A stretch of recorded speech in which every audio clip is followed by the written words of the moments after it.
Olá pessoas queridas, no episódio de hoje do podcast À Descoberta das 5 Estrelas vamos falar sobre sustentabilidade, uma necessidade do presente ou uma obrigação para o nosso futuro. Convidámos 2 marcas vencedoras no prémio 5 Estrelas que vão responder a todas as nossas perguntas. Aproveitem que estão aqui, subscrevam o nosso canal, ativem notificações, aquele sininho, deixem os vossos likes e, muito importante, comentários, sugestões, nós estamos sempre atentos. Este ano estamos também no TikTok. Pessoas queridas, conto convosco neste episódio. Venham daí.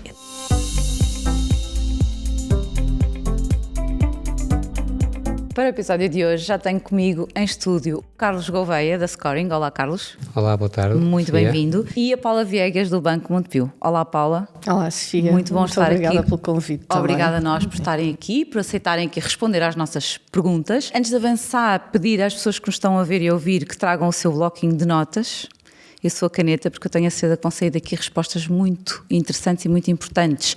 E porquê? Porque falamos de um tema que é incontornável nos nossos dias.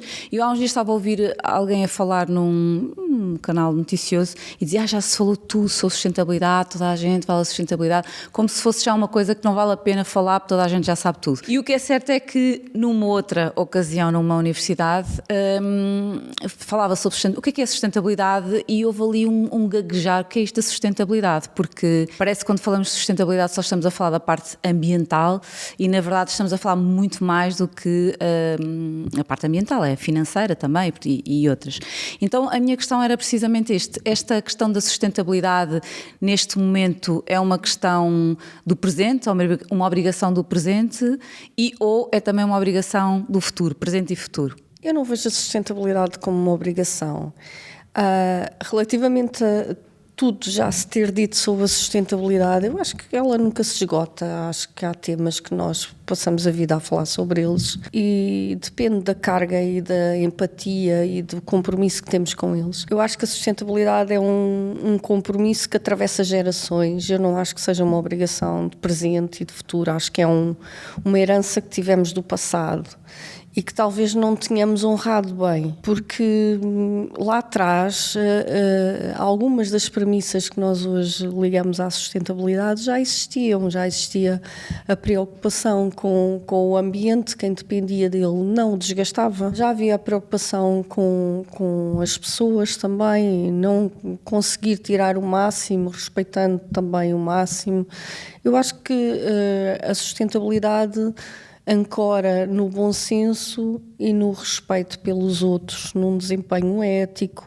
São valores e nós todos temos valores. Fomos criados com valores, as nossas empresas definem valores de marca, propagam na sua mensagem corporativa. Portanto, quando nós temos princípios, valores e aplicamos, invariavelmente vamos estar a contribuir para a sustentabilidade. O que acontece é que hoje em dia há um quadro regulamentar que eu diria quase que violento, que objetiva determinadas respostas e posicionamentos, nomeadamente ao setor financeiro, mas que leva por acréscimo tudo o que é o setor empresarial e que já vai às pequenas empresas, portanto, a seu tempo lá chegará. E talvez por aqui se veja um pouco esta imposição da obrigação, mas podemos sempre olhar como uma obrigação ou como uma oportunidade. Acho que claramente é uma oportunidade para nos reinventarmos todos e fazermos um pouquinho melhor. Eu estava aqui a tentar juntar estes 3 termos de ser uma obrigação, porque em função da aula do que eu estava a ouvir, uma obrigação, tornou-se uma obrigação falar sobre sustentabilidade, uma necessidade em função daquilo que nos compete a cada um de nós fazer, e depois chegar aqui a este conceito mais do dever, o que é que nós podemos fazer, o que é que está ao nosso alcance, individualmente, que depois tem um impacto no todo. E aqui eu acredito que é mais do que uma necessidade, o que é que nós todos temos como dever, em termos de contribuição, individualmente e como empresa, o que é que nós podemos fazer, independentemente da regulamentação e de todos os critérios que há a cumprir. E porque falava aqui de 2 conceitos diferentes, da sustentabilidade ambiental e da sustentabilidade financeira, eles são conceitos complementares? Sim, eu acho que são complementares. Só voltando um bocadinho à pergunta anterior, enfim, concordando no essencial com o que a Paula acabou de dizer, penso que a sustentabilidade, mais do que uma necessidade, é uma urgência. Os fenómenos climáticos estão cada vez mais graves, as situações de pobreza são cada vez mais extremas e, portanto, é de facto urgente urgente atuarmos, todos como sociedade. Na parte das obrigações, também acrescentar que, antes de uma obrigação legal, é talvez uma obrigação moral e ética, em especial aqueles que podem contribuir mais para inverter esta situação, esses têm, antes da obrigação legal, têm essa obrigação moral de o fazer. É evidente que a obrigação legal acelera as coisas, porque só o dever moral às vezes não dá à sociedade a força e a velocidade que precisamos para mudar as coisas. Daí a obrigação legal como uma mola, digamos assim, para acelerar os processos que são necessários e termos, digamos, um planeta em termos gerais mais sustentáveis. Portanto, a sustentabilidade, como a vemos agora, está ancorada em três eixos. Um triângulo com 3 eixos. Portanto, tem o ambiente, tem o social, as pessoas, e tem governance, que é a gestão da empresa. Portanto, o ambiental e o financeiro andam em paralelo, porque está provado que os investimentos em sustentabilidade ambiental não conduzem necessariamente a uma melhor sustentabilidade financeira, mas o contrário já está provado, que as empresas que têm mais sustentabilidade financeira são aquelas que mais investem na sustentabilidade e em ESG e, portanto, que têm mais recursos para investir nos equipamentos que são necessários para fazer essa transição, têm mais pessoas capazes de ler a sociedade, definir planos nas empresas e, portanto, estão mais capacitados para fazer esses projetos. Não quer dizer que aqueles que não tenham ainda a sustentabilidade financeira mais elevada não o devam já começar a fazer, porque isto, apesar de estar orientado para as empresas, neste momento, a obrigação para as empresas maiores, só que essas empresas maiores têm fornecedores. E todos os fornecedores têm que participar neste esforço de reporte e de melhoria em termos de redução de gases de efeito de estufa, etc., por aí fora. Portanto, são duas coisas complementares do meu ponto de vista. Muito bem.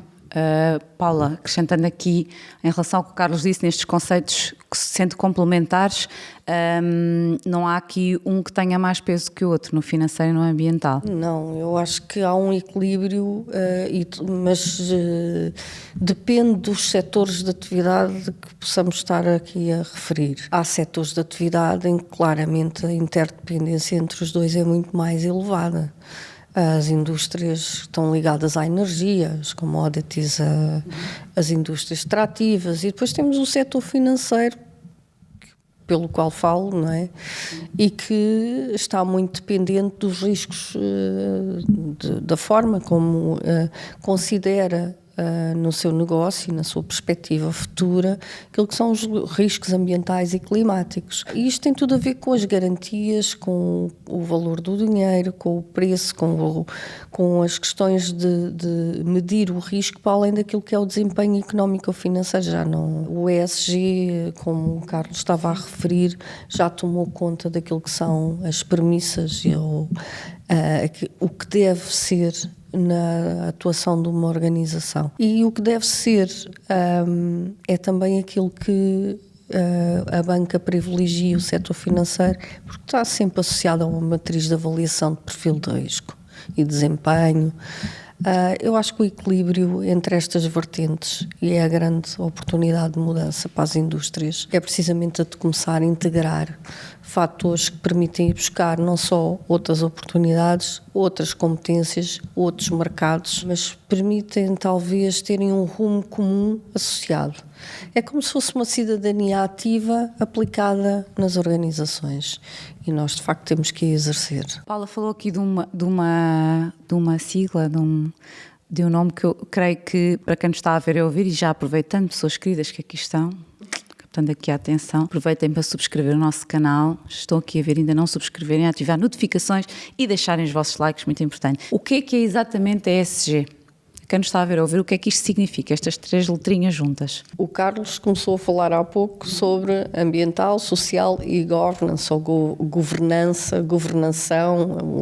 A tradução é um bocado, às vezes é muito criativa também. Sim. Mas a sigla ESG, que tem a ver com estes 3 grandes pilares ou vertentes ou grupos de critérios, vamos dizer assim, nasce com o objetivo de ajudar, nomeadamente a indústria financeira, a encontrar melhor forma de suprimir precisamente o risco de atribuição de financiamento ou de alocação de investimento. E a consideração de um conjunto de indicadores que estão no âmbito ambiental e que têm a ver com a pegada carbónica das organizações, com o seu impacto ambiental, ou na componente social, que tem a ver com uma matriz muito importante, que é a dos direitos humanos, que tem a ver com a questão da conciliação do trabalho, da igualdade de género, da igualdade da justiça salarial, e depois na governance, que bate na corrupção, na diversidade dos boards, bate também nas questões éticas.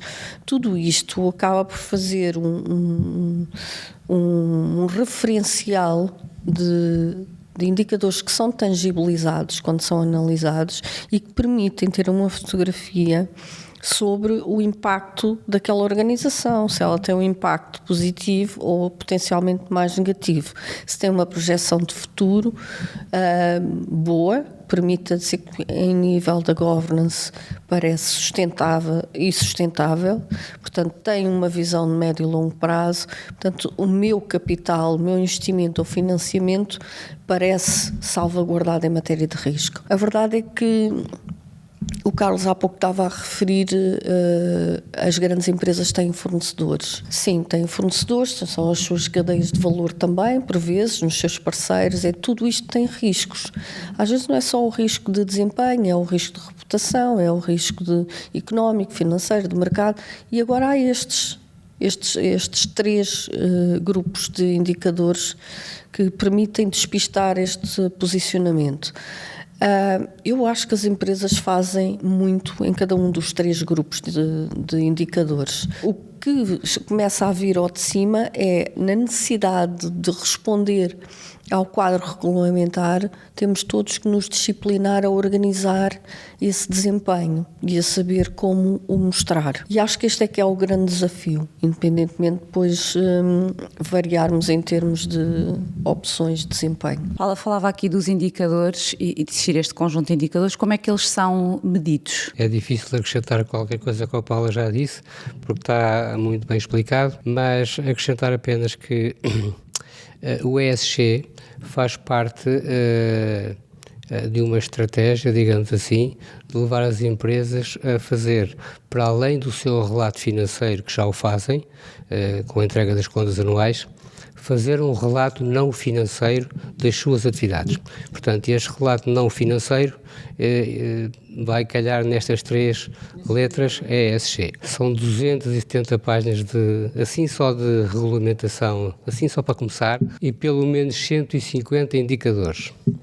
Bom, isto é complexo, mas há aqui algumas ajudas. Uma das ajudas é que as empresas têm que fazer uma análise de materialidade.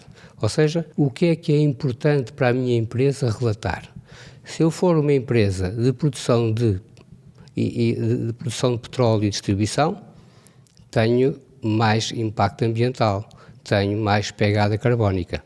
Se eu for uma empresa de serviços, tenho se calhar mais questões a tratar no âmbito social, igualdade de género, igualdade salarial, etc. Portanto, nem todas as empresas têm que relatar tudo. Portanto, faz-se uma análise de materialidade para identificar quais são, dentro destes não sei quantos indicadores, quais são aqueles que são mais relevantes e que serão necessariamente diferentes se for uma empresa de oil and gas ou se for uma empresa de serviços. Uhum. Portanto, há as medições dos gases de efeito de estufa é fundamental. E depois, em termos do social, aqueles que eu estava a falar, a paridade entre homens e mulheres em termos salariais, na governança ou na governance, se há subornos, por exemplo, se houver uma ação judicial, se há esse tipo de questões, e portanto há um sem número de indicadores que são necessários relatar. Estes indicadores devem ser ou podem ser relatados de duas formas, ou seja, tem aqui duas vertentes. A vertente dos números crua e fria, de uma folha de cálculo de Excel, quais são os números que nós temos. E depois há que contar uma história. Como é que estes números chegaram até aqui? De onde é que viemos? O que é que estamos a fazer?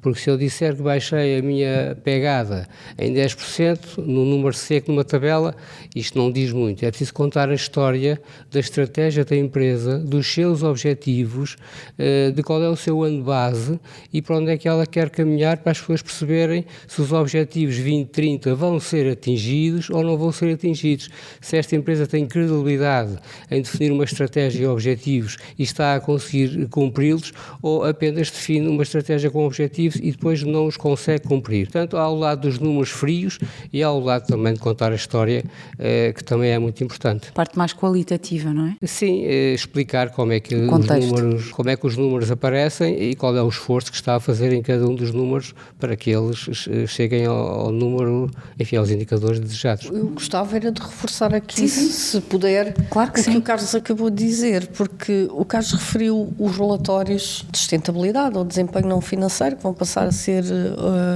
obrigatórios.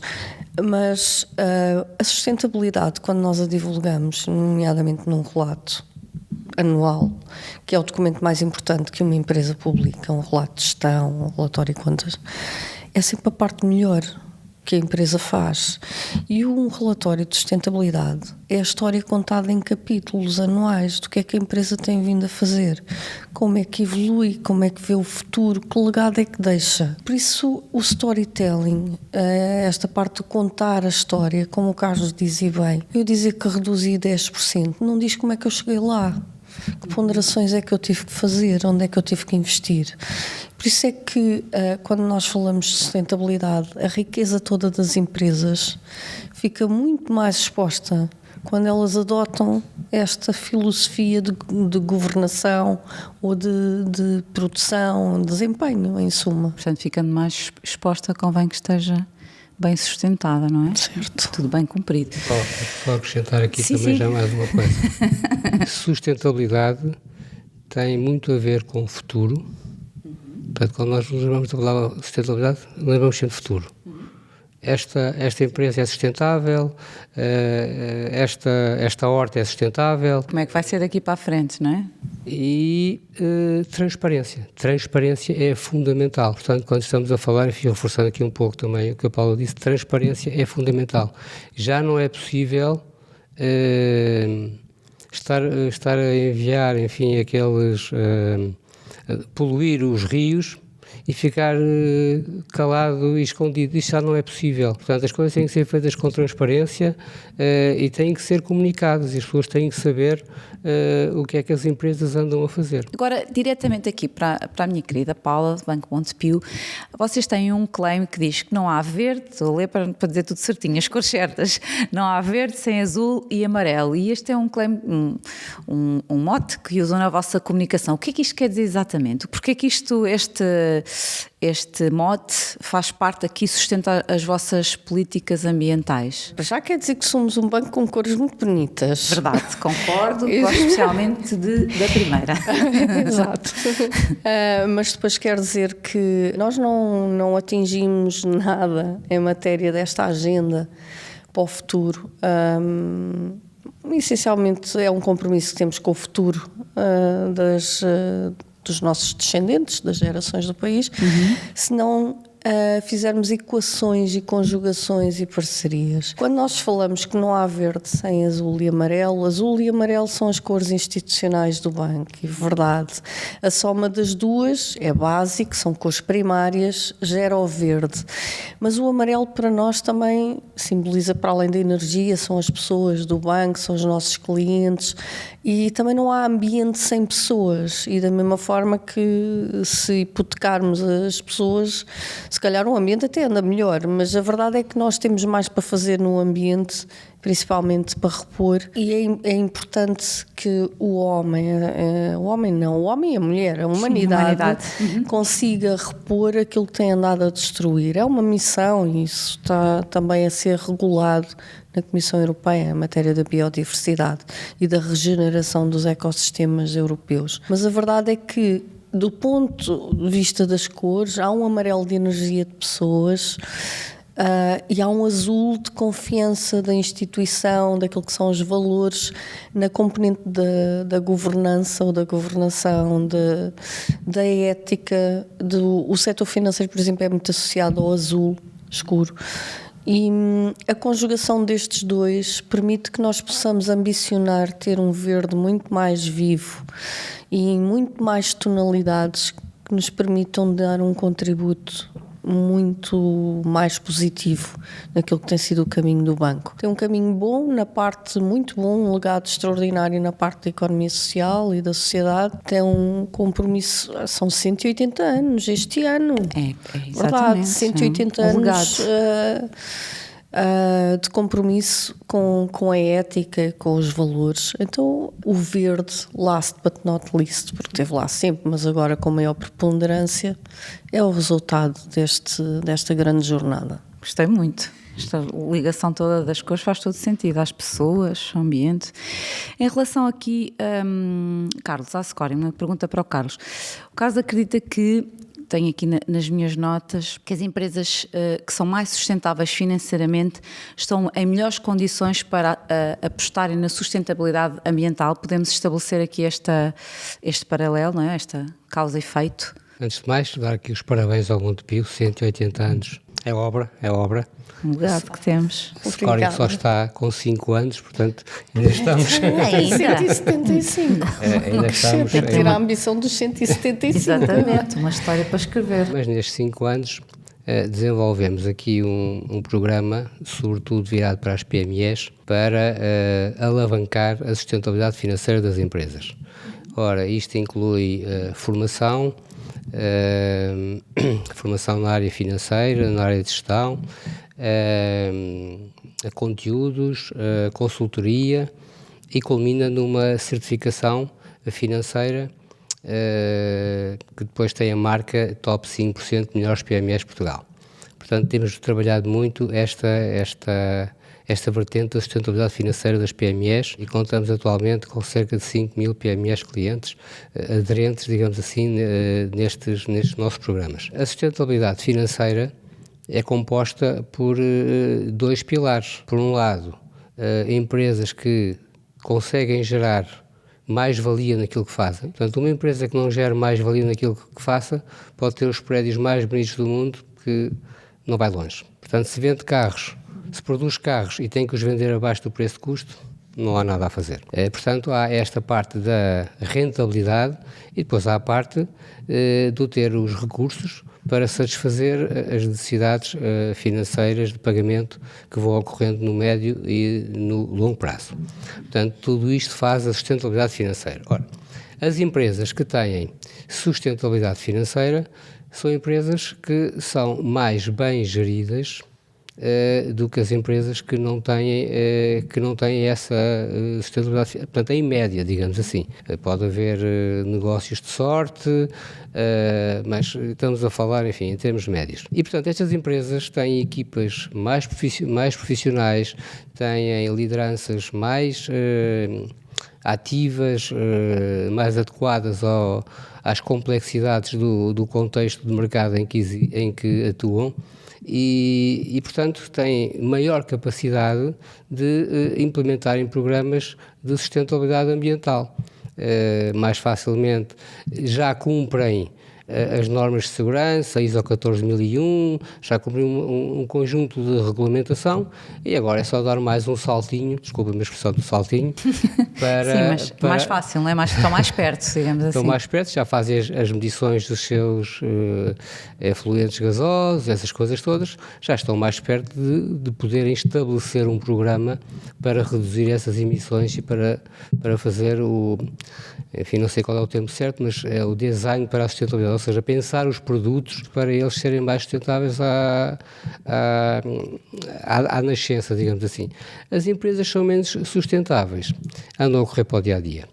Andam a correr para o dia-a-dia e não para aquilo que o planeta e as pessoas precisam às vezes. Portanto, andam a correr para pagar os salários no final do mês, andam a correr para prioridades que são prioridades, esperemos que sejam momentâneas, porque há algumas crises, mas se for sempre recorrente, não há tempo para mais nada e, portanto, eu falei também no caso extremos, nos casos das empresas bastante sustentáveis e nas muito pouco sustentáveis. Já, de facto, há aqui um grande mundo no meio, mas uma empresa que tem preocupação por ter a sua sustentabilidade económica e financeira bem equilibrada, tem claramente maiores facilidades em implementar programas de sustentabilidade. Eu até me arriscaria a dizer que, e voltando à sigla ESG, que a sustentabilidade financeira é quase como um pré-requisito para implementar programas de ESG. Não é um requisito, portanto, todas as empresas o devem fazer, mas a casa tem que estar arrumada primeiro para se poder mais facilmente e com maior eficácia entrar numa jornada de sustentabilidade. Muito obrigada aos dois, excelentes convidados. Obrigada pela vossa generosidade de partilhar connosco o conhecimento que trazem.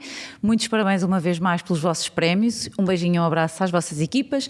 E quanto a nós, pessoas queridas, voltamos na próxima semana. Voltem também connosco. Aproveitem e partilhem este episódio. Sustentabilidade ainda não se falou tudo, ainda há muito para falar. Ouvimos aqui muita coisa, portanto, partilhem e deixem os vossos likes, muito importante, o vosso amor por nós e os vossos comentários. Beijinho, até para a semana.